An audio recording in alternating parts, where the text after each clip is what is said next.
Hello, my name is Wyatt Harper, and today I am going to talk to you a little bit about Depth Mountain Collective and our final risk management plan that we put together over this entire semester of taking a class with CJ and kind of exploring risks that we hadn't originally anticipated and trying to mitigate those on the front end rather than end up losing revenue on the back end because that's typically more detrimental for a smaller startup business like we are.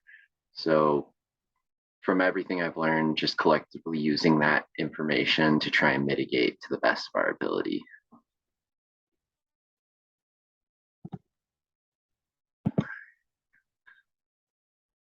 So, what is Depth Mountain Collective? Well, in my final semester of undergrad at Western, I was in an ICE class, which stands for Innovation, Creativity, and Entrepreneurship. And my final project for that class was ideating around a sustainable fleece in order to combat microplastic pollution that gets into our waterways, especially here in the headwaters in Crested Butte, like in Gunnison, where we're located. Um, I kind of took some time off from that. And then once I got into the MBA, I started to kind of mold and adapt that idea into different concepts. And the one that we kind of finally landed on was a sustainable mitten company. And while we are still working on developing sustainable fleeces like we originally wanted to, our sole focus kind of got pushed into this mitten space simply because of feasibility with sewing, production costs, overall like complications or difficulty around producing it in general. Um, so going from there, what we do now, we have our very first prototypes of our mittens, and we are working on stepping into a production role with uh, American Apparel Manufacturing out of Denver, Colorado. They will be doing solely our mitten production. And once we kind of expand our product line into gloves as well, we'll be doing that. However, all of our subsidiary apparel comes from companies that already prioritize similar things that Depth does when it comes to sustainability and ensuring that the consumer has a high quality product as well. So I've already talked about our products a little bit, so I'll talk a little bit more about what Depth's idea is. And its whole concept is based around circular design.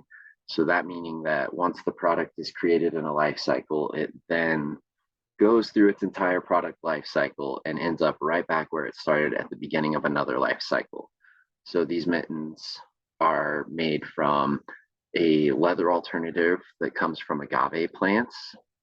This reduces the resource consumption that goes into producing a natural leather or like a cow leather in particular by significant numbers. The amount of water that it takes to produce a cow versus agave is significantly different. So not only are we utilizing these sustainable materials, but then on the back end, that leather is also compostable. So once it reaches the point where the consumer is no longer using the product, it then gets put back into the nutrient cycle and compost and becomes a part of a whole nother process. The mitten is entirely compostable. The lining material is made of a hemp bamboo fabric that is also compostable, and the thread used to tie it all together is a cotton thread, also compostable.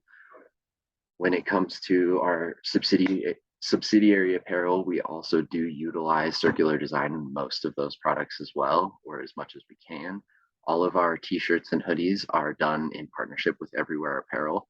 They are considered a partner because we are working with them and rebranding their products as our products. And then at the end of their product life cycle, we send them back to Everywhere Apparel in order to get broken down and recycled into new 100% organic recycled cotton, which once you recycle it multiple times, it's a whole process and super in depth. So ensuring that we're focusing on that across the board is extremely important.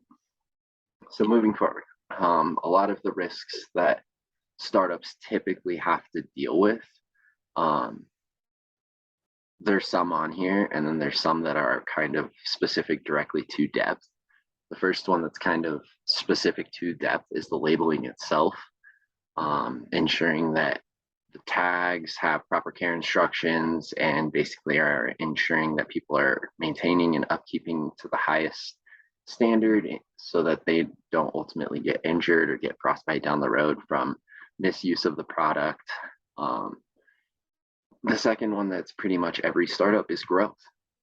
I am the sole owner and employee of Death Mountain Collective currently. And as the company grows, it could be more of an issue dealing with larger orders, just in general, having no one else to take on responsibilities. So ensuring that we have staff on board to make that happen is important. The third one is copyright, dealing with our specific designs, logos, and just in general concepts that we have, making sure that those are all copyrighted so they can't be copied very easily.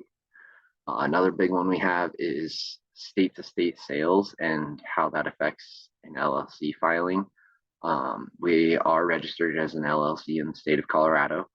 We are protected under certain laws in dealing with other states, but there are states like Maine who do have some strange laws when it comes to products and how they're sold there. And that kind of directly ties into the taxation, because there is taxation that's not just what we do here in the state of Colorado. Ideally, we'll be traveling down the road and taxing within other states. So the first big risk is the labeling. Like I said, we will be partnering with American Apparel Manufacturing to actually produce our mittens. This shirt here is made with Everywhere Apparel, but AAM will be dealing with the mitten manufacturing.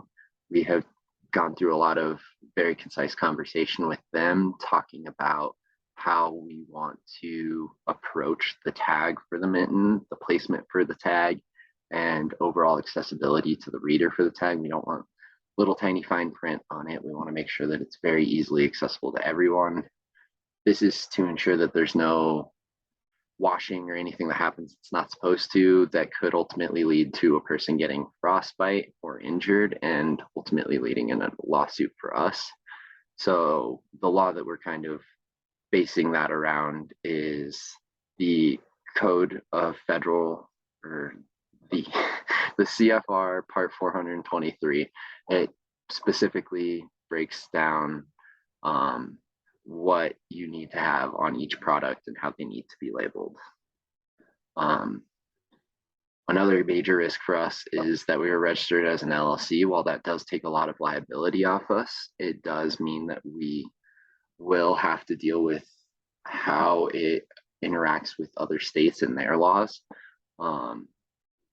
Being registered as an LLC is great because as an individual outside of the business, I cannot be held responsible for a lot of things related to the business.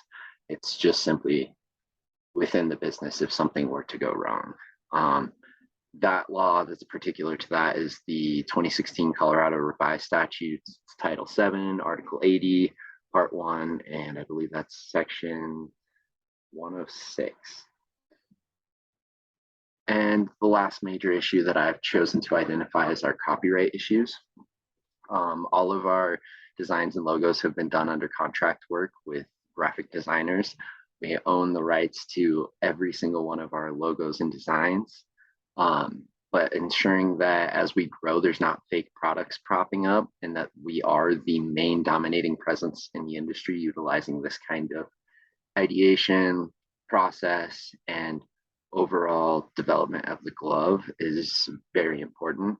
And the Copyright Act of 1976 kind of protects us from any misuse of our logos and designs from any sort of fake companies. And we would ultimately be able to take them to the court of law and figure out what kind of repercussion they would face. I'd like to thank you for your time. And CJ, thank you again for a great class. I felt like I talked really fast in this presentation, but it's been a great semester and I've learned a lot. And thank you again. I really appreciate it. Have a good time. Good rest of your year. Thanks. Bye-bye.